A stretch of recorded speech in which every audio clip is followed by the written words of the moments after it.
Урматтуу көрөрмандар, эфирибиздин сапарын алга карай улайбыз. Саат 11ге чейин барыңыздар биз менен бирге болууга чакырабыз. Студиябыздын экинчи мейманы менен тааныштыра турган болсок, Бишкек гуманитардык университетинин чет тилдер факультетинин деканы профессор Фатима Кадыркулова эжекебиз студиябыздын мейманы. Бүгүн биз эжекебиз менен негизги бир теманы алкагында сүйлөшөбүз. Темабызды дагы жарыя кылалы. Эгерде сизде пикириңиз боло турган болсо байланышка чыгыңыз. 59-20-70 шаарыбыздын коду 312 0995-23-23-81 WhatsApp номуруна SMS билдирүү калтырсаңыз биз кабыл алабыз. Бүгүнкү темабыз Кыргыз элинин улуттук баалуулуктары деген темада. Кеп козгойбуз. Фатима эже, саламатсызбы? Кутман кечиңиз менен. Кутман кеч. Фатима эже, Кыргыздын улуттук баалуулуктары дегенде, эми сиз окутуучу болуп эмгектенесиз.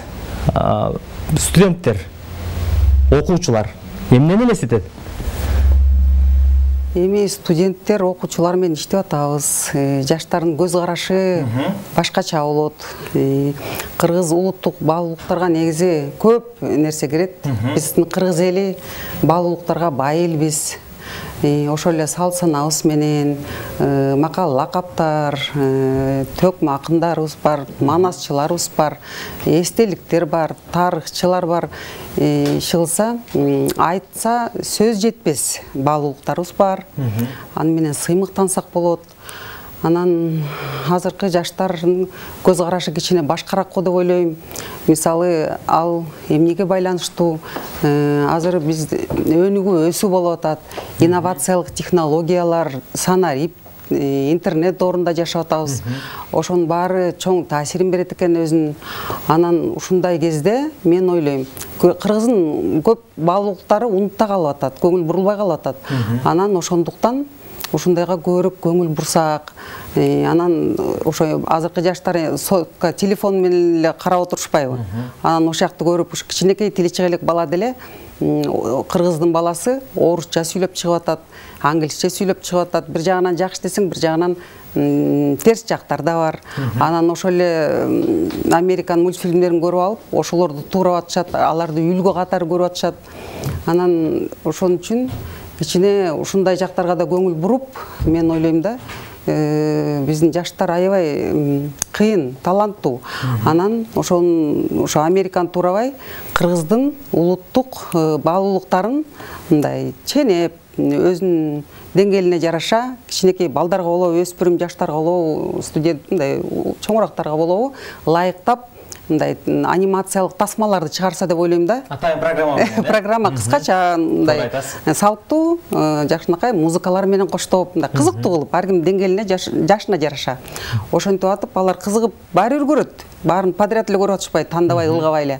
Анан ошону көрүп атып, кызыгып, өздөрү байкабай эле канына сиңип, таанышып, кыргызча ырдап, мен манасмын жагы кыргыз чоросун бирөөбүз аттарды айтып, ошондо өсүсө жакшы болот эле деп мен өзүм мындай тилек кылам да ошону. Анан ошону менен бирге, ошо мен байкап жүрөм, азыр жаштардын арасында көптөр ушундай менен алектенип атышат, аракет кылып атышат. Анан бирок кыйынчылык туудуруп атат, анткени материальный жагы да бар ар нерсенин. Анан мен ошолорду мындай колдоп койсо, коштоп койсо, колунан келгендер жардам берип турса деген ойдомун да. Анткени көптөр ошону айтып эле жүрүшөт. Азыр көптүн оозунда угулуп атат. Анан мен кубандырганы азыр мамлекеттик деңгээлде көтөрүлүп атат. Президентибиз баш болуп, бүт жетекчилер төш болуп, ошо Кыргыздын баалуулуктарын азыр козгоп көтөрүп чыгып атышат. Ошол эле мисалы жакын арада Сыдыкбеков атабыздын юбилейине карата чоң форумдар, конференциялар уюштурулуп атат, китептер жазылып атат, китептердин бет ачарлары болуп атат. Ошонун баары ошо жаштар өткөрүп атат, жаштар катышып атат, жаштар жазып атат, докладдар менен даярданып чыгып атышат. Анан ошонун баарын ошо туура деп ойлойм да. Ошо именно Кыргыздын өзүбүздүн нукура салтыбызды алып чыгып, ошол эле мисалы Айтматовдун ааламы деген канча конференциялар өтүп атат, эл аралык. Ошого биздин жаштар көп катышып атат. Анан ошо өздөрү айтышат. Биз ошо чет элдикти маалымат катары кабыл алышыбыз керек, анан ошолорду көбүрөөк окуган бизге кызыктуураак деп өздөрү, мисалы мен чет тилчимин негизи. Кыргыз тилчи да эмесмин. Өзүм орусча окугам, анан азыр аракет кылып атам, анча мынча болсо кечирип сурайм. Анан биз кандай доордо өстүк? Биз мисалы жаш кезибизде советтик доордо өсүп калдык. Советтик идеология менен Ленин партия комсомол деп уран айтып, ошол эле майрамдарда Лениндин эстелигине гүл коюп, парадка чыкчык сүрөттөр көтөрүп алып Ленин, Маркс, Энгельстердин. Анан азыр доор башка. Мисалы биз научный атеизмди окуганбыз университеттен. История коммунистической партии Советского Союза деп аны жаттап экзамен тапшырчык. Кыргыз тарыхын окутчу эмес агесте. Мен орус группада окучум, кыргыз тилинде көп окутчу эмес, адабиятта окутчу эмес, орус адабиятын окутчук. Анан эми антсе дагы баягы дерибиз кыргыз каныбыз кыргыз болгондон кийин кеч болсо да азыр дагы аракеттенип, изденип, окуп, ошентип студенттер менен аябай ошону талкуулайбыз. Анан азыр жаштарга жеңилирээк. Жаштарыбыз бат илип алат, бат билип алат. Ошо жаштар бизге акыл айтат, акыл жаштан деп. Жаштардан көп нерсени үйрөнсө болот, жаштардан айланса болот. Ошолорду кичине колдоо көргөзүп койсо да жакшы болмок беле деп ойлойм. Анткени алар азыр мекенчил, арнамыстуу болуп атат. Көп нерсени атайын, мисалы чет өлкөдө кыргыздарды байкайм, калпак кийип жүрүшөт. Бирин экен кыргыз болсо дагы Европада болуп, Америкада болуп калпакчан чыгышат. Анан ошо өзүнүн кыргыздыгын билгизет. Музыка соткасында мисалы кыргыз музыканы коюп алышат. Анан ошо учурдан пайдаланып чет элде жүргөн биздин канча миллиондон ашык кыргыздарыбызга дагы айтып кетким келет. Биз сиздер менен биргебиз деп. Анткени биз биякта өзүбүздүн жерибизде жашап көп баалабайбыз, барктабайбыз. А сыртта жүргөндөр аябай мекенчил болушат. Алар ошол жакта жүргөнү менен жүрөгүндө Кыргызстан. Биякта ойлоп, биякта эмне жаңылык болсо биз биле элек деле аяктан чалышат. Мисалы мен Америкада бир туугандарым бар. Эмне болуп атасыңар, тынчсыңарбы, жардам керекпи деп. Анысыкандай ошо чет жакада жүргөн кыргыздын уул кыздарына дагы ошо каалап кетерим, аман жүрүп, аман эсен кайтып келишсин. Анан алар ошо Кыргызстанда чет жакта өтө көп бизден иштеп жүрүшөт. Алар ойлойт, биз материальный базабызды бекемдеп атабыз, акча табып, үй бүлөбүзгө тууган урка салып жардам берип атабыз. Алда туура. Аны менен бирге өздөрү билип билбей, мен оюмча, жеке менин пикирим, алар бир чоң милдет вазифаны аткарып жүрүшөт. Анткени алардын кыргыздын духун, манастын рухун таанытып чет элге айтып, ошентип таанытып атышат, билгизип атат. Ошол эле Айтматов аркылуу, ошол эле Манас аркылуу. Анан ошол эле бирдеме майрам болсо кыргыз кийимдерин кийип чыгышат, кыргыз оюндарын ойноп атышат. Ошонун баарын жана футболкасы болобу, башка кепкасы болобу, Кыргызстандын желегин тагып кийип жүрүшөт. Ошонун баары иштейт, ошонун баары символикалар иштеп атат, кыргыздын желеги, кыргыздын туусу. Анан ошон үчүн мен ойлойм, алар менен ошо сыртта жүргөн кыргыздарга саламдуу айтып, алар менен сыймыктанса болот. Рахмат. Бутубуз кайсы гана жерди баспасын, мекенибиз, жүрөгүбүз, мекенибизге болгон сагыныч, кусалык, жүрөгүбүз ар дайым эле Ала Тоо Кыргызстан деп соксун.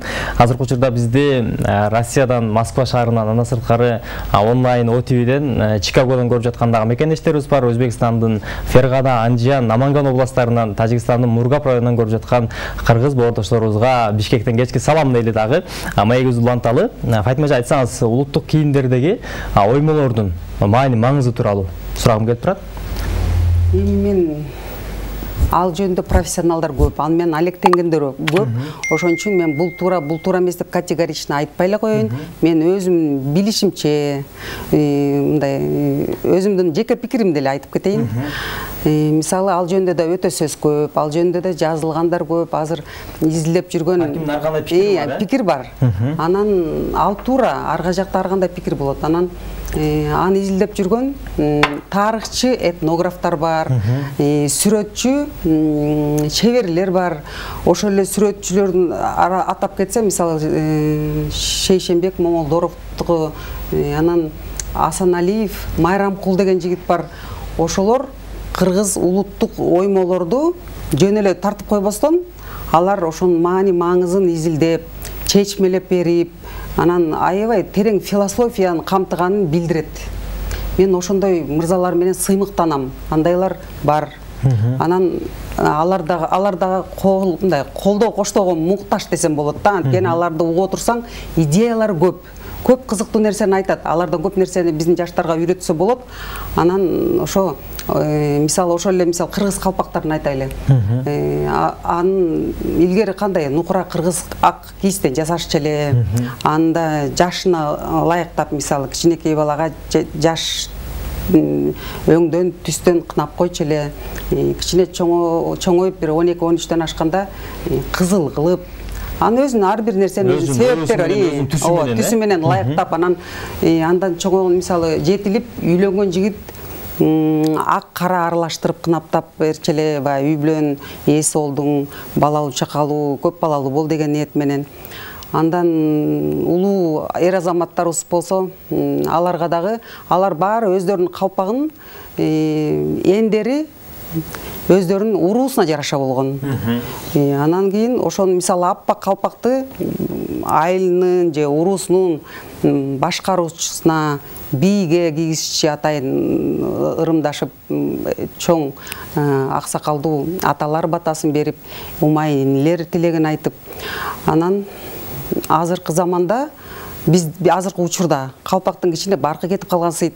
Жана китайский синтетикадан тигип 100 сомдон жайнатып эле сатып арга жакта калды. Анан өзгөчө чет өлкөдөн келген чет элдиктерге кийгизе беребиз биз.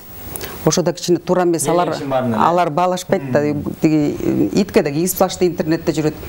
Анан ал кичине туура эмес. Анан мисалы коңшу өлкөлөргө барсак, алар жана кичинекей ала топу такыяларын бербейт эч кимге. Анткени алар сөзүңүзгө аралжы. Элибизде ата-бабаларыбыз баш кийимди бирөөгө белек кылып бербейт деп бир ушундай сөздү, принципти карманышкан экен. Азыркы учурда мен да кээ бир учурда таң калам да. Келгендин баарына эле ушул ак калпакты баса кийгизе берген дагы бир аз туура эмес болуп калса керек депчи, жеке пикиримдечи. Биз ушул кытайлык кыргыз боордошторубузга барганыбызда кытайлык кыргыз боордошторубуз айтты эле. Ала тоолук кыргыздар бул Кытайда жашаган кыргыздарга караганда силер калпактын баркын бир аз түшүрүп койдуңар. Эмне себептен деп биз арданып кеттик. Сиз айткандай башыбызда ошол Кытайда өндүрүлгөн синтетикадан жасалган калпакты башыбызга баса кийип, биз ала тоодон келдик деп төштүгөрө кагып барсак, алар айтып атпайбы? Айран-айындар, калпактын баркын кетириптирсиңер. Силер жылкы калпак кийип алган турбайсыңар башыңарга, мырза калпак кийбейсиңерби? Деп анан биздин башыбыздагы калпакты чечтиртип, башыбызга баарыбызга бирден мырза калпак кийгизди эле. Ошондо мен бир жагы аябай үй алып, ошол жерде мындай бир жигиттик намыс ойгонсо, кийин жанагы сиз айткандай итке бир мода деп калпакты иттин башына кийгизгенде ошондой аябай бир ардандым. Биздин калпакты, биздин ушул жигиттердин башында ак калпакты эмне мынчалык кордошот деп, бирок кийин ал нерсе дагы акырындан жоюлуп бир туура нукка түшүп атат деген ойду айтсак болот. Фатима эже, сизден сурагым келип турат. Кыргыздар мисалы үчүн сөздү сүйлөгөндө дагы же бир маанини туюнткан, мисалы үчүн боз үйдүн эле философиясын алып кайра турган болсок, бизде ушул университетте окуп жүргөндө аяз айтты эле. Боз үйдү кыргыздар боз үйдү көтөргөнгө караганда жыйнаганга көбүрөөк маани берген депчи. Эмне себептен деп ошол жерден агайдан сурасак, агай өзгөчө менен эл болгон кыргыздар. Эгер жогуу келип калса, же шашылыш бир жага көчө турган болуп калса, ошондо боз үйдү көтөргөнгө караганда жыйнаган керегелерди, ууктарды ошол жерде жыйнаган маанилүү болгон. Ал көтөрүп койгон бат эле көтөрүп койсо болот, а жыйнаган андан экесе көп болуш керек деп бир философиялык бир сөздү айтты эле да. Сизден сурагым келип турат. Элечек тууралуу айтсаңыз. Анткени азыркы мындай алып карай турган болсоңуз, сөзүңүздө жакшы айттыңыз.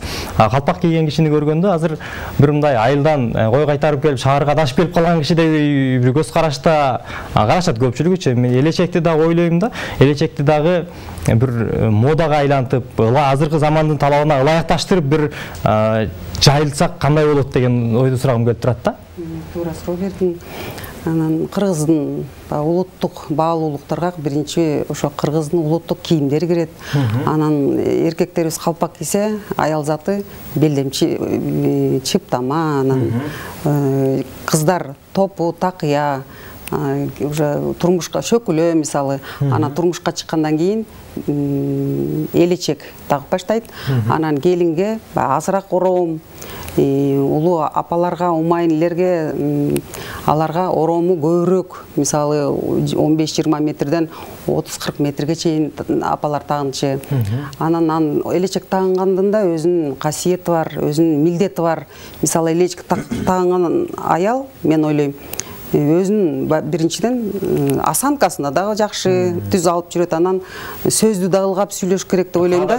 Ката күтүп, анткени жоопкерчилик да, элдин баарын карап атат, андан батат элек сурап атат. Анан ошого карата, ошо улуу даражасына карата, улуу апаларыбыздын элечегин орому көбүрөөк болгон, бийигирээк болгон. Алар анткени төрдө отурушкан. Анан мисалы илгери кошуна айылдардан коноктор келип калса, ошо калпактарга, элечектерге карап туруп, атын жөн жашын сурабай эле төргө узатып, устукандарды ошо баш кийимине карата тартышкан. Анан элечекти дагы сиз айткандай азыр баары эле өзгөчө эми творческий адамдарды түшүнсө болот баягы кооз жалтыратып кийип атышат. Анан элечек негизинен эле ак болгон. Анан жана азыр сыртынан бирдемелерди кооздоп тагып атат, эми ал кооздукка анан бирок мааниси туура эмес экен. Андай ак элечектин сыртына кооздукка бир кызыл тасыл бирдемелерди таккан, ал мурда жаман белгини билдирчү экен. Мисалы бүйөсү өтүп кеткен болобу, же кара кийген болобу, ошондой сыяктуу экен да. Биз азыр чын эле калпакты деле элечекти деле түшүнбөй эле кооздукка кийип атат. Анан эми ошону деле жайылтып, ошону деле кес-кесте алып чыгып, бир жана Москвада да жайылтып жүрүшкөн. Бир жолу мен өзүм көргөм, жаш сулуу же модельдерби, бою узун, жашынакай татынакай кыз келиндер бир 10 чакты суйкайган, бойлору узун, кымча бел, белдемчи, анан элечек кийип, шаарда Бишкекте жүрүштү, центральный көчөдө. Баары аркасынан ээрчип, сүрөткө түшүп, бир топко чейин аркасынан чуура ээрчип атышты. Мен остановкада тургам, мен көпкө чейин сыймыктанып карап турдум. Кандай сулуу, суйкайган. Мисалы кыздар жөн эле жанагындай азыркыдай кыска юбка же шым кийип барса эч ким көңүл бурмак эмес. Чачтарын жазып алып, ошо чачтарын а бул жерде баары карап, аркасынан карап, аркасынан ээрчип деп атышты. Ошондо эмнени айткым келет? Кыргыз улуттук кийимдин өзүнүн касиеттери бар экен, өзүнүн бир күчү бар, деми бар, дем берет, күч берет. Ал кыздар да сыймыктанып, жакшынакай болуп басып баратты, күлүп бири-бирин карап, бизди баары карап атышат деп. Анан ошон үчүн ошо такай кийип жүрбөсө да, анда-санда ошо улуттук кийимдерди кийип, аны баалап, баш кийимди өйдө коюп, анан келген кеткен, сырттан келген коноктордун баарын эле бере бербей, өзүчө мындай ошону жайылсак жакшы болмок деп ойлойм да, жаштар арасында. Жакшы, Фатима эже, сиздердин факультетиңиздер чет тилдер факультети болгондуктан окутуу программасында студенттер менен талкуулаганда ушул чет мамлекет менен биздин улуттук кийимдерди, каада салтыбызды, окшоштуктарды салыштырасыздарбы? Салыштырганда атайын андай сабак деле жок. Анан мен өзүм негизи межкультурный коммуникация деген сабак өтөм, анан семиотикадан сабак өтөм. А семиотика деген бул белги, символикалар билгизет да. Анан мисалы мен мурда жашыраак кезде балким жөн эле жана Европа тилдерди окутабыз да, англисче, немисче, италия, французча. Ошолордун эле культурасын, анткени алар тил окуп атат, тил окугандан кийин маданиятын кошо билиш керек, кошо алып жүрүш керек деген максат менен ошолорду эле бере берчүмүн, чынын айтканда. Анан убакыт өткөн сайын негедир өзүмөн өзүм эле, мисалы планда жок, учебный планда ал жок. Аякта Европа, Американын страноведение деп коет, эмне деп коет, ошо алардын маданиятын түрлөрүн беребиз да. Анан мен өзүм эле сабакты бузбай эле, ошо сабактын программасы менен келатып эле арасында кыргыздын улуттук кийимдери болобу, баалуулуктары болобу, традициялары болобу кошом, кошуп айтам. Анан биринчи студенттер тигини айтып берет, чет элдиктикин. Анан эмнегедир кыргыздыкын айтканда аябай мындай козголуп, кызыгып, даже башка улуттун балдар, кыздары бар, орус балдар бар, аябай кызыгып, ошону окушат, угушат, тапшырма берсең тим эле андан да көп кылып даярданып келишип, мисалы пара 1 саат 20 мүнөт болсо жетишпей калабыз. Звонок баары менен сүйлөп жетишпей, звонок болуп башкалар кирип келатса, булар чыкпайт. Давайте подождем деп, анткени анан мен ошону байкап атам да, эмнегедир кыргыздын нукра салтын, баалуулуктарын алып чыкканда, ошо Кыргызстанда жашап аткан мейли кайсы улут болсун, ошого жагымдуу экен да, жагымдуу, угумдуу экен. Анан ошон үчүн анан мен байкадым да, ойлоп атам, ошентип эле мектептерде мугалимдер, бала бакчада тарбиячылар, вуздагы мугалимдер болобу, жада калса үйүндө отурган эне деле кичинекей баласына, небересине эне деген негизи ар бир аял затында касиет бар, менин оюмча. Анан ошону ар бир аял зат таанып, багып, көрөнгөсүн мындай көкүрөктөгү көкөргө көрөнгө салып, уютуп, анан ошону мондай сабак берсе, өзү мейли математикадан сабак берсе деле, информатикадан сабак берсе деле, сабак менен кошо акырындан аздан айкалыштырып, ар бир студентке же балага көкүрөгүнө көрөнгө сала берсе, уюткудан сала берсе, жылуулук, жакшы сөз мээрим менен кошуп, ошол калат. Анан бир убакта ал өсүп, өнүгүп, козголуп чыгат. Дарак өсүп, бүрдөп мөмө бергендей эле. Ошентип ар бир кыргыздын жаштары ошо мекенчил болуп калат деп ойлойм да. Кыргыздын салт санасына кызыккан, баалуулуктарын алып чыккан. Ал жеке менин оюм да. Аны мен байкап атам, анткени результаттар бар. Жакшы. Фатима эже, бизге бөлүнгөн убакыт дагы соңуна келип калды. Сизге чоң рахмат, ыраазычылык билдирели. Азыркы учурда бизди көрүп жаткан жалпы көрөрмандарга, сиздин көрөрмандарыңызга ушул жерде азыр сиздин балким студенттериңиз көрүп жатса керек, каалоо тилек эркин микрофон жаңыртып алсаңыз болот. Рахмат. Эми азыр ыйык ороз айында кааларым элиме орозо кабыл болсун, кадыр түндө каалоо тилектер, жакшы ниеттердин баары кабыл болсун. Кыргыз элин дөөлөт, оомат жылы болосун. Анан ошо өсүп келаткан жаштарыбыз биздин келечегибиз, жакшы тарбия келечектин ачкычы деп коет. Ошентип ар бир аял зат жаратман. Анан ошо касиеттерин иштетип, туура нукка салып, жакшы тилектерди айтып, ошону туура иштете берсек эле балдар оңолот, тарбия оңолот. Анан ошо кыргыз элине ден соолук каалайм, тынччылык болсун, элибизге молчулук, токчулук болсун, эң негизгиси ден соолук болсун. Анан оюбузду туура салып, жакшы сөздөрдү эле сүйлөшүбүз керек деп ойлойм. Даже ошо балдарга үйрөтөм, тиги терс сөздөрдү айтпагыла. Жакшы эле сөздөр айта берсеңер, анткени ал иштей берет. Ошон үчүн баарыбызга жакшылык каалайм, ийгилик каалайм. Кыргыз эли гүлдөп, өсүп, өркүндөп, баалуулуктарын баарын көтөрүп, жаратып, жайылтып, кедейте берсин. Ошону айтмакчымын. Туура айттыңыз. Бири-бирибизге жакшы сөз айта турган болсок, жакшылыкты айта турган болсок, жакшы жакка уланабыз депчи. Анткени сөзүндө энергиясы бар деп айтылат го. Чоң рахмат сизге. Студиябыздын мейманы Кусейин Карасаев атындагы Бишкек гуманитардык университетинин чет тилдер факультетинин деканы профессор Фатима Кадыркулова эжекебиз болду. Фатима эже, сизге чоң рахмат. Ишиңизге ийгилик болсун. Тарбиялап аткан, өстүрүп аткан студенттериңиз, окуучуларыңыз буюрса ушул элибиздин бир керегине жараган, силер сыймыктанган уул кыздардан болсун деген тилекти айталы. Чоң рахмат сизге. Урматтуу көрөрмандар, ушун менен Акчурмек программасын жыйынтыктайбыз. Түнүңүздөр бейпил болсун. Кармаган орозоңуздар, жасаган ар бир жакшы амалдарыңыздарды жараткан Алла Таала кабыл кылсын. Бүгүнкү кадыр түндө ар бир жасап аткан жумушубуз, тилеп аткан тилектерибиздин баары орундалсын дейли. Сиздер менен 1,5 саат бою эфирде кызмат кылган аты-жөнүм Шабдан Гүлжигитов. Кайрадан эфирлерден көрүшкөнчө саламатта туруңуздар. Биз сиздерди жакшы көрөбүз.